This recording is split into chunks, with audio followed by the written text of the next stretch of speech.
अस्सलाम वालेकुम, मोहम्मद अबीर, उम्मीद आप लोग सब खैरियत से होंगे।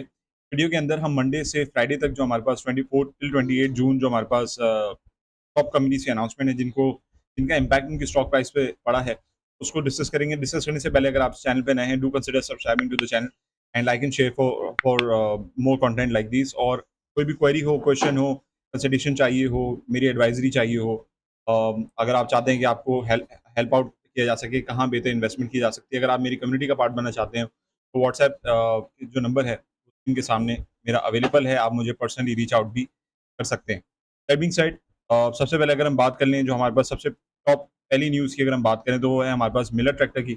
और मिलर ट्रैक्टर को जो है वो एफबीआर शो कॉज़ नोटिसेस वगैरह पहले भी इश्यू करता रहता है। ये जो सेल्स टैक्स के रिफंड्स हैं और इनकम टैक्स की जो ज़ाहिर-सी बात है डिस्क्रिपेंसीज़ होती हैं, सेल्स टैक्स की जो डिस्क्रिपेंसीज़ होती हैं, सबमिशंस वगैरह होती हैं, तो उसपे मिलर ट्रैक्टर ये चीज़ क्लियर करते हुए नज़र आया कि ये जो अभी रिसेंटली न्यूज़ आई है, ये मिस रिपोर्ट की गई है बिकॉज़ एफबीआर ने ऐसा कोई भी फाइन जो है वो इम्पोज़ दोबारा नहीं किया और ये पब्लिकेशन पुरानी है। और इसमें एफबीआर के हवाले से मिलर ट्रैक्टर पहले ही ये चीज़ क्लियर करता हुआ नज़र आ रहा है कि जो पहले शो कॉज़ नोटिस कंपनी को दिया था सेल्स टैक्स रिलेटेड मैटर्स पे, वो ऑलरेडी जो है वो उसके ऊपर लाहौर हाई कोर्ट जो है वो अपना ऑलरेडी डिसीज़न दे चुका है and liable to be dropped in the light of the decision. वो डिसीजन और जो इम्प्लीमेंटेशन है वो बेसिकली ड्रॉप कर दी जाएगी, उस पे रिमूव कर दी जाएगी। मिलर ट्रैक्टर की अगर हम शेयर प्राइस पे नज़र डालें तो मिलर ट्रैक्टर की ऑलरेडी ऑब्वियसली अभी फाइनेंशियली डेटा बहुत ज़्यादा उस पे डिपेंड करता है कि क्या सेल्स इंक्रीज़ हो रही हैं, डिक्रीज़ हो रही हैं, तो उसका इम्पैक्ट जो है वो फिर मिलर ट्रैक्टर की शेयर प्राइस पे अगर हम देखेंगे। लेकिन ओवरऑल अगर हम देखें मंथली बेसिस पे मिलर ट्रैक्टर ने जो है वो अपनी 550 और ₹600 से अबव की जो रेंज है उसको सस्टेन करते हुए हमें नज़र आ रहा है। लेकिन again it all comes down to the fact कि भाई फाइनेंशियली जब कंपनी अच्छा रिटर्न देती रहेगी ईयर ऑन ईयर बेसिस पे, तो वो कंपनी जो है वो स्टेबल रहते हुए हमें नज़र आएगी। That being said, moving on to the next company अगर हम बात कर लें, तो हमारे पास है Treat Corporation. Treat Corporation obviously blades वगैरह बनाता है। हम मार्केट में जाते हैं, शेव वगैरह करते हैं, तो बहुत सारे जो बार्बर्स होते हैं वो ट्रीट कॉर्पोरेशन के जो हैं वो ब्लेड्स हम रखते हैं। और इसी तरह बैटरीज़ के अंदर भी ट्रीट कॉर्पोरेशन जो है वो अपनी सर्विसेज़ अपने प्रोडक्ट जो है वो प्रोवाइड करता है। तो इस तरह इन्होंने यूएई के अंदर जो है यूनाइटेड अरब एमिरेट्स अगर हम देखें, वहाँ पे उन्होंने अपनी सब्सिडी ट्रीट ट्रेडिंग एलएलसी जो है वो वहाँ पे क्रिएट कर ली है ताकि जो दुबई इकोनॉमिक डेवलपमेंट ज़ोन है डीईडी, उनके साथ मिलके जो है ये वहाँ पे सब्सिडी बेसिकली बनाई है। और अगेन एक्सपेंशन जो होता है कंपनीज़ दूसरे मुल्क में जाके अपनी सब्सिडीज़ बनाती है, तो वो अपने ऑपरेशंस को, अपने बिज़नेस को एक्सपेंड कर रही होती हैं। और इसी तरह जो नई मार्केट अपॉर्च्युनिटीज़ होती हैं इंटरनेशनल एरिना में, उनको भी फाइंड आउट करने की और उनसे जो है वो अर्निंग की सोर्स डेवलप करने की कोशिश की जा रही होती है। तो ये बेसिकली ट्वीट की हमारे पास इस वीक जो है वो इन्फॉर्मेशन आई थी। Moving forward to the next news अगर हम देखें तो हमारे पास इंटरलूप है। इंटरलूप ने रिसेंटली जो है वो हम देख सकते हैं कि जो बजट की वजह से इंटरलूप की स्टॉक प्राइस में काफ़ी ज़्यादा गैप आया था, काफ़ी ज़्यादा डिक्लाइन हमें देखने को मिला था। तो वो समवॉट जो है वो इंटरलूप ने जून के इस लास्ट वीक में पोस्ट ईद रिकवरी ज़रूर दिखाई थी, 74-75 तक गया था, उसके बाद दोबारा करेक्शन जो है वो उसके अंदर देखने, लेकिन ओवरऑल अगर आप देखा जाए तो कंपनी वाइज़ अगर हम देखें, इंटरलूप का जो स्टॉक है वो काफ़ी ज़्यादा डिस्काउंटेड रेट पे अवेलेबल है। That being said, material information जो आई थी उसमें जो बजट पास किया गया था उसके अंदर इन्होंने हॉज़री प्लांट जो है उसको इंक्रीज़ करने की यहाँ पे जो है बात की जा रही है, जिसमें 25% की कैपेसिटी इंक्रीज़ होगी, जो कि एडिशनल 1584 हिटिंग मशीन जो है वो ऐड करेंगे। उसकी वजह से ऑब्वियसली उनका जो आउटपुट है वो भी इंक्रीज़ होता हुआ हमें नज़र आएगा। और तकरीबन 58 मिलियन की जो है वो अप्रूव्ड इन्वेस्टमेंट है 6 प्लांट्स के अंदर। इसी तरह डेनिम को भी एक्सपेंड कर रहे हैं, एडिशनल 20 लाइन्स जो है वो अप्रूव कर दी गई हैं। Obviously at the end of the day it will increase capacity, production capacity. Yarn dyeing expansion की अगर हम बात करें तो जो कंसिस्टेंट डिमांड है, ग्रोथ डिमांड है डाइड यार्न की, पे भी जो है वो एक्सपेंशन करते हुए हमें इंटरलूप नज़र आ रहा है। और जो डाइंग कैपेसिटी है वो 20 मैट्रिक टन से लेके अब 28 मैट्रिक टन तक हो जाएगी। तो ये काफ़ी अच्छे पॉजिटिव सेंटिमेंट्स हैं इंटरलूप के अंदर जो उन्होंने बजट्स में पास किए हैं। ओवरऑल उम्मीद है, देखना ये है कि आगे जाके Interloop because of the fact कि एक्सपोर्ट लेड हमारी सबसे बड़ी कंपनी है और काफ़ी ज़्यादा रेवेन्यू जनरेट करके मुल्क के अंदर लाती है। तो होपफुली जो है वो इंटरलूप जो है वो फाइनेंशियली डिस्टर्ब नहीं होगी और अपने जो है वो गेन्स जो है वो करते हुए हमें नज़र आएगी।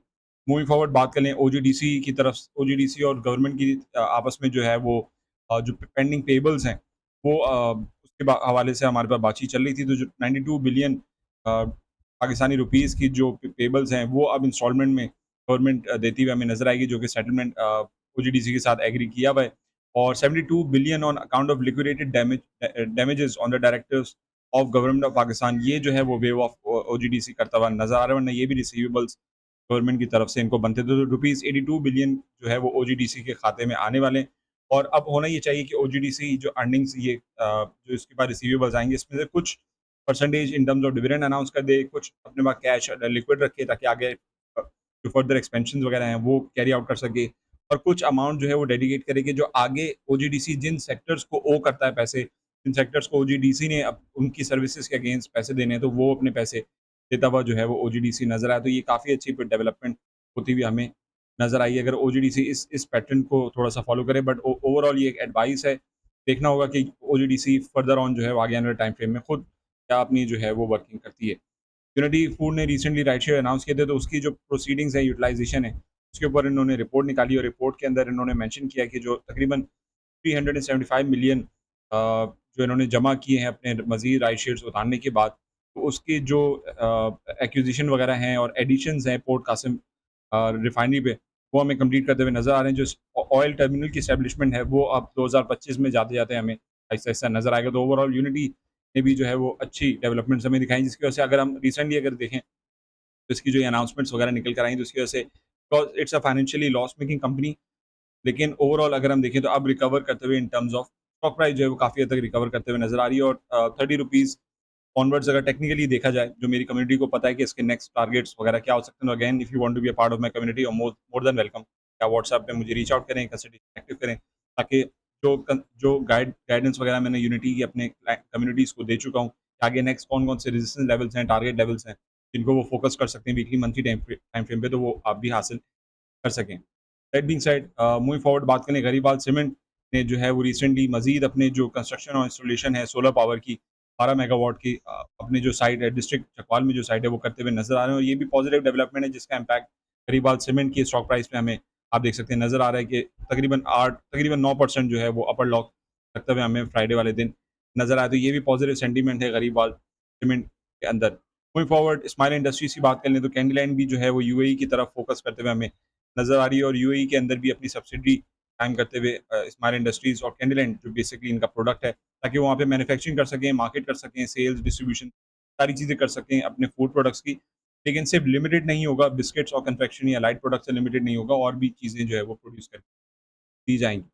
That being said, moving forward अगर हम बात करें एचटीएल की, तो एचटीएल ने रिसेंटली अपने जो है वो अनाउंसमेंट करी कि जो बाहर से वो कंपनी से सारे प्रोडक्ट्स और ये चीज़ें रॉ मटेरियल्स मंगवाते थे, SK Enmove company limited South Korea की अगर हम बात करें, तो वो उन वही सारे मैकेनिज़्म, वही सारी वर्किंग जो है वो अब अपने नाम के अंडर जो है वो पाकिस्तान के अंदर ही बेसिकली किया जाएगा। और ये एक बहुत अच्छी बात है कि ये सारे प्रोडक्शन जो है, ये सारी कैपेसिटी जो है, वो हाईटेक लुब्रिकेंट एचटीएल जो ज़िक लुब्रिकेंट बनाता है, जो गाड़ियों और बाइक्स में चलते हैं, तो वो अपने ही प्लांट्स के अंदर, अपने ही सारे लैंड के अंदर ही ये सारी चीज़ें बनाएगा, ताकि वो इंटरनेशनली जो इम्पोर्ट ड्यूटीज़ वगैरह हैं एक्स्ट्रा, और जो एक्स्ट्रा कॉस्ट आती थी, एक्सपेंसेस आते थे, उनको मिनिमाइज़ करेगा। तो ये भी एचसीएल के लिए काफ़ी पॉजिटिव न्यूज़ है।